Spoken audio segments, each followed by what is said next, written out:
Chapter 5 Charlotte Perkins Gilman, 1860–1935.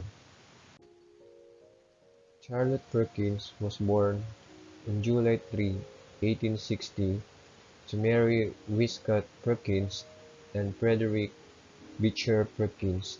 She was the third of four children, although the Perkins' first child died at birth, and their fourth child died in infancy. Charlotte's mother Mary was said to be an attractive woman who had many suitors. Charlotte's father, Frederick, was part of the distinguished New England Beecher clan. His grandfather was the influential theologian Lyman Beecher, and his uncle was the famous clergyman and abolitionist Henry Ward Beecher, and his aunt was the famous abolitionist and author of Uncle Tom's Cabin, Harriet Beecher's Story.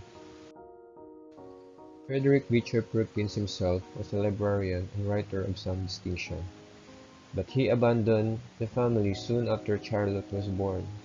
Although Frederick provided some financial support to his family, Charlotte and her brother and mother suffered financially. They moved 19 times in 18 years. 14 of the moves were from city to city. Although a lack of money prevented Charlotte from receiving much in the way of a formal education, she attended the Rhode Island School of Design in 1878 to 1879. The training she received there enabled her to earn money as a commercial artist. But most of Charlotte's education was gained through her voracious reading, some of which was overseen by her father. Although he was only an occasional visitor, he seen Charlotte's books and catalogs of books, as well as lists of books to read. Charlotte was known as a very willful child. She had little interest in the pursuits of deemed proper for a girl, and as she matured, Charlotte scorned the traditional roles assigned to women. She refused to play the part of the precious and frail coquette, choosing instead to exercise vigorously and develop her physical strength. Charlotte cherished her independence and vowed never to marry. However, a young artist named Charles Walter Stetson fell in love with Charlotte and proposed to her, and despite some initial reluctance, Charlotte agreed to marry him in 1884. But her reservations about marriage proved to be well-founded. In the course of the first year of their marriage, she became increasingly and inexplicably despondent. The birth of a daughter, Catherine, just 10.5 months after her wedding, seemed to make her depression even more severe. At the time, the prescribed remedy for women's melancholia was rest and no intellectual activity, which nearly drove the young, spirited, intellectually curious Perkins into madness. In a now famous passage in her autobiography, Perkins described the rest cure: live as domestic a life as possible. Have your child with you all the time. Lie down an hour after each meal. Have by 2 hours intellectual life a day, and never touch pen, brush, or pencil again. A trip away from her daughter and her husband made Perkins recognize that it was not rest, but activity she needed. In 1890, Charlotte decided to separate from Stetson and move to California. Better for that dear child Catherine to have separated parents than a lunatic mother. Life in California was very difficult for Perkins. She undertook what work she could find, lecturing in women's rights, writing for small periodicals, and even managing a boarding house after his destitute mother came to live with her in Oakland. Yet during this time, Perkins published several important works. In 1892, the Yellow Paper was published. The poignant semi-autobiographical account of his experience with depression would become one of her most well-known and highly acclaimed stories. The following year, Perkins' In This Our World was published. The sensational book of poems enjoyed a near-cult following in the United States and England.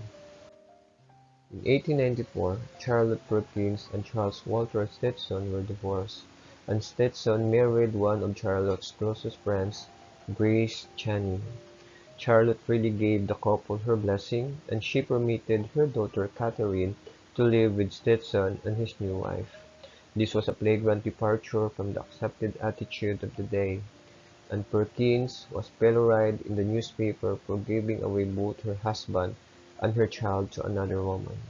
Nevertheless, she remained on close terms with Stetson and Channing. With her daughter no longer her direct responsibility, Perkins expanded her lecturing tours from California to the rest of the nation. She became well known in women's suffrage circles for provocative ideas about women's rights as well as other social issues. After the publication of Women and Economics in 1898, her reputation as a feminist was secured. In this book, which was translated into 7 languages, Perkins denounced women's economic dependence on men and advocated for public daycare and cooperative kitchen. Not surprisingly, Perkins was allied with progressive political movements. Most noteworthy was her commitment to Fabian socialism, a brand of socialism that called for the collective ownership and democratic control of resources, while advocating equality for all. Fabian socialists nevertheless rejected the classical Marxist theory of revolutionary class struggle in favor of peaceful and gradual social change. In conjunction with Fabian socialism, Perkins emphasized how the insular, nuclear family was dysfunctional for women. Gilman believed in communal kitchens and child care, rather than individual mothers doing it all, cooking, cleaning, and child-rearing while isolated in their own homes. In 1900, at the age of 40, Perkins married George Houghton Gilman, a man 7 years her junior. Between her second marriage and 1914, Perkins-Gilman reached the peak of her public activity and fame. She published 9 books during this period, including Concerning Children in 1900s, The Home in 1903, Human Work in 1904, and The Man-Made World or Our Androcentric Culture in 1911. She also founded the journal Forerunner in 1909 to 1916, in which she published feminist stories and articles. In 1932, Gilman was diagnosed with breast cancer. She continued to write and lecture for a few more years, but, unfortunately, the cancer could not be arrested. On August 17, 1935, Charlotte Perkins Gilman took her own life, writing on her suicide note that I preferred chloroform to cancer. Gilman's autobiography, The Living of Charlotte Perkins Gilman, was published shortly after her death. Intellectual influences and core ideas. Gilman's approach to gender reflects the basic building blocks that inform feminist theory to this day. She drew from a variety of theoretical wheels, including Marxism, symbolic interactionism, and social Darwinism. First, following the Marxist tradition, Gilman analyzed the political and economic factors that produce and reproduce gender inequality. For Marx, he considered the system of capitalism inherently exploitable because workers do not own the means of production.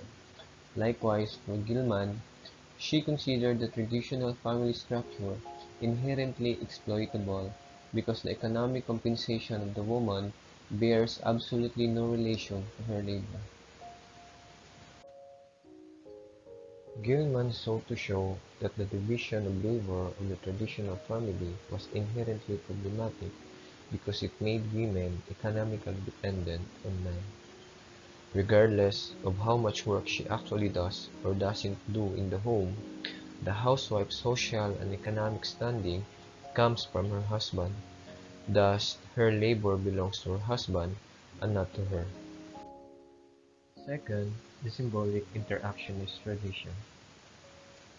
Gilman maintained that from the earliest age, young girls were encouraged, if not forced, to act, think, look, and talk differently from boys, though their interests and capabilities at that age might be identical. For instance, Gilman states, one of the first things we force upon the child's dawning consciousness is the fact that he is a boy or that she is a girl, and that, therefore, each must regard everything from a different point of view. They must be dressed differently, not on account of their personal needs, which are exactly similar at this period, but so that neither they nor anyone beholding them may for a moment forget the distinction of sex. Ironically, differential gender socialization is not only evident today as in Gilman's time. In some ways, it is even more apparent. For example, society designates blue for boys and pink for girls. Today, children are subjected to extensive marketing campaigns, most notably toy manufacturers, which from a very early age force upon the child a sense of being a boy or a girl. Children are not taught to view themselves as human beings; rather, they are taught to view themselves as boys and girls. Social Darwinism. However, despite Gilman's emphasis on differential socialization, she did not deny that biological differences exist between men and women. On the contrary, Gilman also borrowed theoretically from social Darwinism. Social Darwinists such as Herbert Spencer in England and William Graham Sumner in America applied Darwin's theory of evolution to human societies, and maintained that human existence was based on the survival of the fittest. Gilman contended that women and men in general have different biological principles to which they adhere. She maintained that women's unique capabilities, particularly their love and concern for others, have tremendous social value, though they are grossly underappreciated. Indeed, Gilman went so far as to assert the natural superiority of the female sex. She maintained that, in contrast to the destructive combativeness of men, women did not want to fight, to take, to oppress, but rather wanted to love. Women exhibited the growing altruism of work, founded in motherly love, in the anti-selfish instinct of reproduction. However, her view of women as simply givers and men as warring beasts is problematic.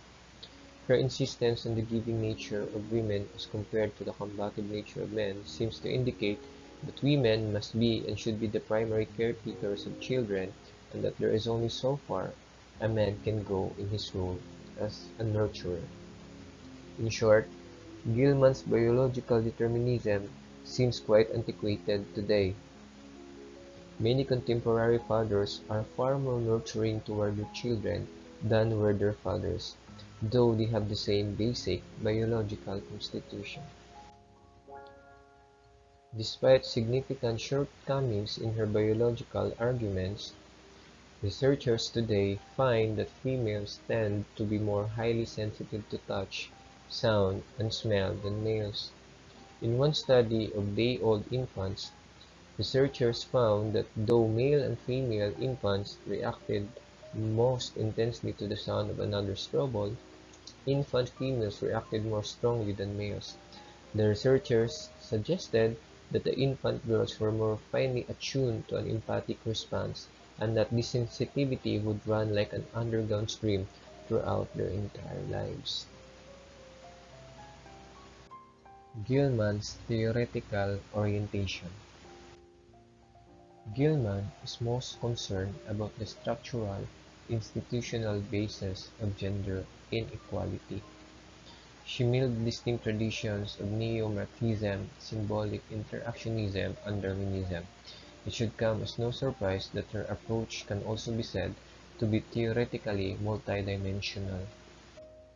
In Figure 5.4, In addition to emphasizing the institutional barriers to gender equality, Gilman highlights differential gender socialization, and that is, how boys and girls are taught to behave differently, as well as the distinct sex principles with which they are born. These concerns reflect a non-rational orientation to action, primarily at the individual level. At the collective level, she highlights both rationalist political and economic structure, most importantly those prohibits women economic independence, and the non-rationalist normative symbolic structures or code that ensure differential socialization. Gilman's emphasis on the collective structural basis of inequality, and thus her affinity with Mars, is readily apparent in the following passage on women's corsets, which can be considered a metaphor for the general constraints placed on women. Gilman states, "Put a corset, even a loose one, on a vigorous man or woman who never wore one, and there is intense discomfort and a vivid consciousness thereof. The healthy muscles of the trunk resent the pressure, the action of the whole body is checked in the middle, the stomach is choked, the process of digestion is interfered with, and the victim says, 'How can you bear such thing?' Just as the corset chokes the stomach, so too do the traditional institution features of the family choke women. But the person habitually wearing a corset does not feel these evils. They exist, assuredly, the facts are there. The body is not deceived, but the nerves have become accustomed to this agreeable sensation, and no longer responds to them. The person does not feel it. In fact, the wearer becomes so used to the sensation that when they are removed with a corset, there is a distinct sensation of loss and discomfort. Thus, Gilman's metaphor of the corset is similar to the Marxist notion of false consciousness. False consciousness justifies and perpetuates the exploitation of the oppressed. In the case of the corsets, the facts are there, the inequality is there, but the person does not feel it. She does not see or know it. She has internalized the pressure and constraints as her own. And finally, she also emphasizes that it is in the individual interaction that the social structure is maintained. On the other hand, it is at the individual free will that such structure can be resisted and can be changed. It was Moonlight. The moon shines in all around just as the sun does, by Charlotte Perkins Hillman. So let's talk about the book Women and Economics by Hillman. This book is a study of the economic relation between men and women as a factor in social evolution. It was published in 1898 and written by Charlotte Hillman, and the issues being addressed are marriage, motherhood, and labor. Natural resorts of natural causes. Since we have learned to study the development of human life as we study the evolution of species throughout the animal kingdom, some peculiar phenomena, which have puzzled the philosopher and moralist for so long, begin to show themselves in a new light. We begin to see that, so far from being inscrutable problems, these sorrows and perplexities of our lives are but the natural resorts of natural causes, and that as soon as we ascertain the causes, we can do much to remove them.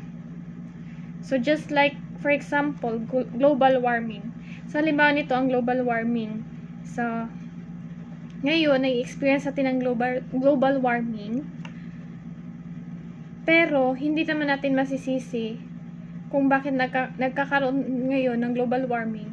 Dahil, meron itong pinag-ugatan, which is, kasalanan din natin ng mga tao. So, dahilan din, sa kadahilanan rin na meron tayong mga nagawa in the past na nakakontribute sa kung ano ang meron tayo ngayon, which is the global warming. affected by his environment. In spite of the power of the individual will to struggle against conditions, to resist them for a while, and sometimes to overcome them, it remains true that the human creature is affected by his environment as in every other living thing. So, lahat daw ng mga nabubuhay dito sa mundo ay naaapektuhan ng kanyang kapaligiran. So, yung tinutukoy dito na relationship between the living things and its environment. So, ito yung kumbaga, yung mga nakatira dito sa mundo is nag-a-adapt din sa kanyang kapaligiran upang maka-survive. For survival.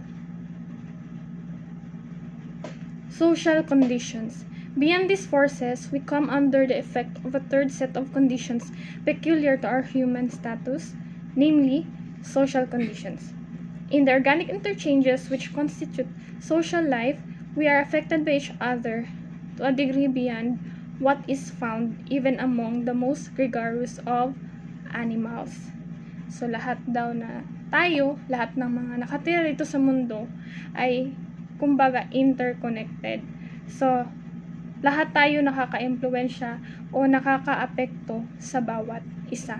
Just like for example, gawin nating halimbawa ang pandemic. So, kapag ang isa nagkaroon ng virus, pwedeng mahawaan ang kahit na sino. So, that is an example. Isang halimbawa yan siya ng interconnectivity ng lahat ng mga may buhay. Factor in development. The food supply of the animal is the largest passive factor in his development. The process by which he obtains his food supply, the largest active factor in his development. The human animal is no exception to this rule. Climate affects him, weather affects him, enemies affect him, but most of all, he is affected like every other creature by what he does for his living. So, eto, the same pa rin, almost the same sa na-explain kanina. So, factor in development. Ano nga ba yung factor ng development? Yung pinaka-main factor. So, isang halimbawa nito is food. Kasi ang food ang nagsusustain sa life ng lahat ng living creatures dito sa mundo. Economic relation. In view of these facts, attention is now called to a certain marked and peculiar economic condition affecting the human race, and unparalleled in the organic world. We are the only animal species in which the female depends on the male for food, the only animal species in which the sex relation is also an economic relation.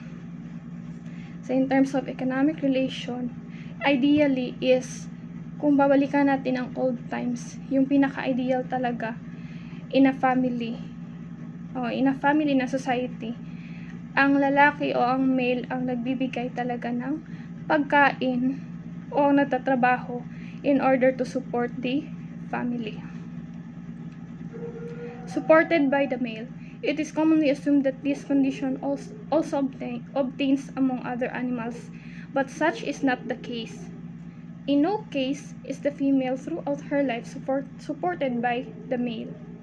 So, just like kanina yung sinabi ko, is ang lalaki is ang nagpo-provide ng pangangailangan ng isang pamilya. So, ang babae is kumbaga tumatanggap ng kung ano ang naibibigay ng kanyang asawa. Permanent in general. In the human species, the condition is permanent in general, though there are exceptions, and though the present century is witnessing the beginnings of a great change in this respect, we have not been accustomed to face this fact beyond our loose generalization that it was natural and that the other animals did so too. So, men are providers. So, yan ang nakasanayan na kapag lalaki ka, ikaw talaga ang magpo-provide ng pangangailangan ng iyong family, especially the basic needs of the family. And the main basic needs, among the basic needs of the family is food. General household industry. To many, this view will not seem clear at first. In the case of working peasant women or females of savage tribes, and the general household industry of women will be instance against it. So, general household industry, ito na yung role ng mga kababaihan. So, ideally, is ang role talaga ng mga babae. Kung mabalikan natin ang panahon noon, is nasa bahay lang. So, in order to become an effective housewife, so mostly sa mga nanay is meron silang to-do list para hindi sila nahihirapan ng sequence ng kanilang gawain all throughout the day. Horse metaphor. The horse in his free natural condition is economically independent. He gets his living by his own exertions, irrespective of any other creature. The horse in his present conditions of slavery is economically dependent. He gets his living at the hands of his master, and his exertions, though strenuous, bear no direct relation to his living. So, ginagawang example or kalintulad ng mga kabayo ang mga kababaihan. Kasi, ang mga kabayo ay naturally, they can support themselves. They can live freely kasi yung food nila is nandyan lang sa tabi-tabi. But then, ang nangyayari is kapag meron na siyang tagapag-alaga, so yung horse ay nakadepende na lang sa nag-aalaga sa kanya. So in terms of food, kung ano yung nabibigay ng nag-aalaga sa kanya, so yun na lang din yung maa-avail ng isang horse, which is the same with the housewife in the family. Kung ano yung nabibigay ng husband, so yun yung na-avail ng wife. Exchange services. In studying the economic position of the sexes collectively, the difference is most marked. As a social animal, the economic status of man rests on the combined exchange services of vast numbers of progressively specialized individuals. So, exchange services. So, in order to create a product, so, nagkakaroon ng collaborative work ang mga lalaki in the labor force. Painful limitations. Such economic processes as women have been allowed to exercise are of the earliest and most primitive kind where men to perform no economic services save such as are still performed by women. Our racial status in economics would be reduced to most painful limitations. So, example, ang lalaki ang nagtatanim, ang babae ang nagha-harvest ng itinanim ng lalaki. Generations of effort.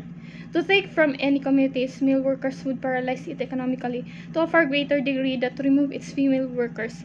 The labor now performed by the women could be performed by the men, requiring only the setting back of many advanced workers, but the labor now performed by the men could not be performed by the women without generations of effort and adaptation. So ito yung nagkakaroon na rin ng discrimination.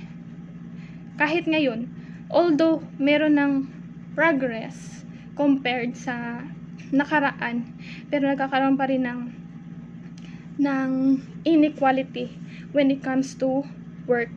Kasi yung mentality ng ibang tao is kapag babae, hindi masyadong productive yung work. May mga bagay na hindi kayang gawin ng babae na kayang gawin ng mga lalaki in terms of productivity. Economic status. The male human being in thousands of years in advance of the female in economic status. Speaking collectively, men produce and distribute wealth and women receive it at their hands. So, ang may bahay, tagatanggap ng sweldo ng kanyang asawa, and then yung may bahay na ang kumbaga responsible for the budgeting of the money earned by the husband.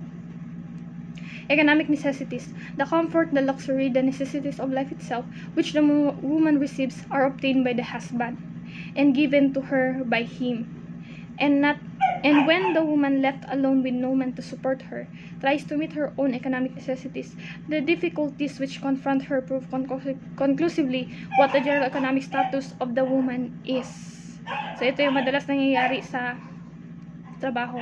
Mahirap makahanap ng trabaho kapag babae ka kasi minsan ang hinahanap talaga nila is yung mga lalaki sa workforce kasi mas nagiging productive, kasi yung mga lalaki daw kasi kapag nasa trabaho is yung focus nila ay nasa trabaho, whereas yung mga working moms, especially working moms, yung mga mother na nagtatrabaho is nahahati pa yung kanilang focus sa family and then sa work.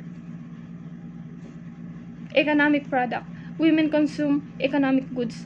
What economic product do they give in exchange for what they consume? The claim that marriage is partnership in which the two persons produce wealth which neither of them separately could produce will not bear examination. So, in terms of economic product, so nagkakaroon ng partnership ang dalawang mag-asawa. So, pwede namang ma-provide ng wife ang kayang i-provide ng husband kung pareho sila magtatrabaho para maging para maging productive sila economically.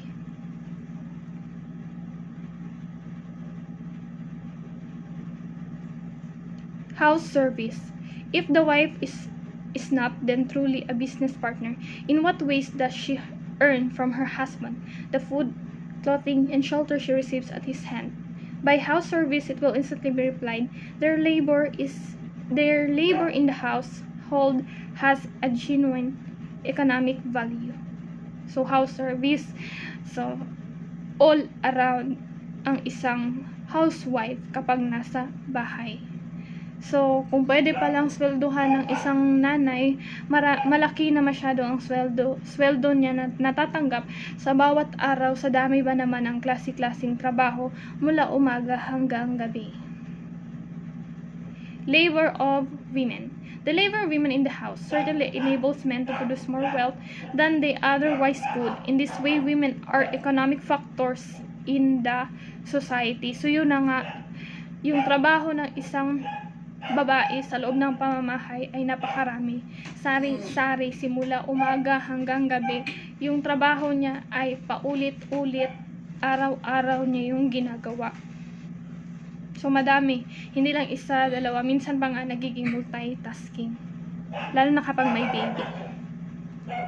Duty as women. The labor which the wife performs in the household is given as part of her functional duty, not as employment.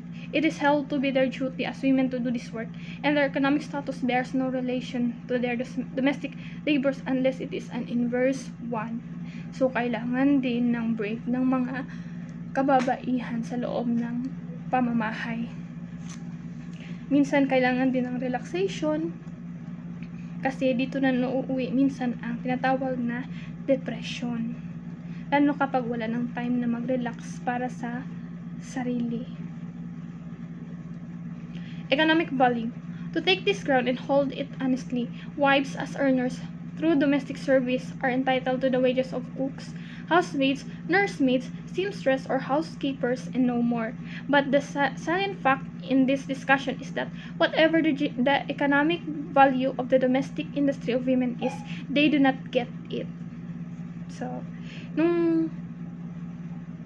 I think sa Iceland before, nagkaroon ng kumbaga protesta ang mga kababaihan way back 1975 na gusto nila na ito na ngayon nasa picture, yung isulong ang sweldo ng mga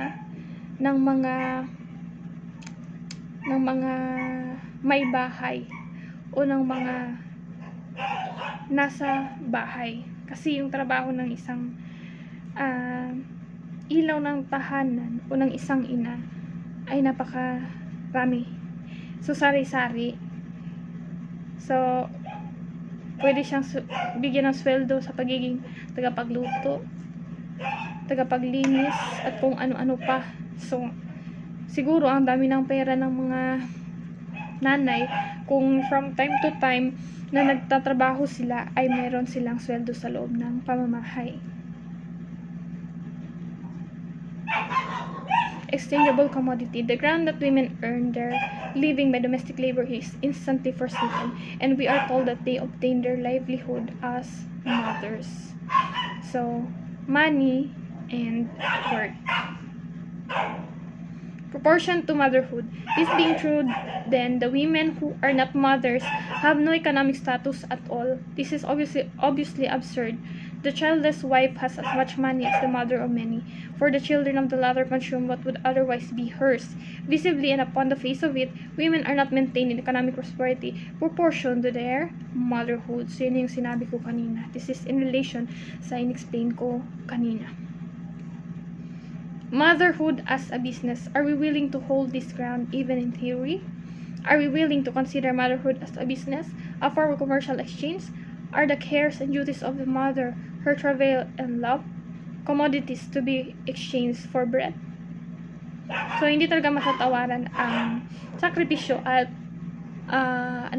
yung pag-aalaga, pag-aasikaso na ginagawa ng isang ina sa loob ng kanyang pamamahay. Unfit for economic production. The economic status of a woman bears no relation to her motherhood, either in quantity or quality. It is then alleged that motherhood renders a woman unfit for economic production, and that therefore it is right that she be supported by her husband.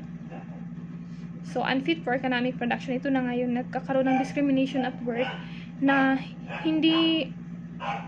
minsan, hindi tinatanggap yung isang employee na babae or pina-prioritize yung employee na lalaki.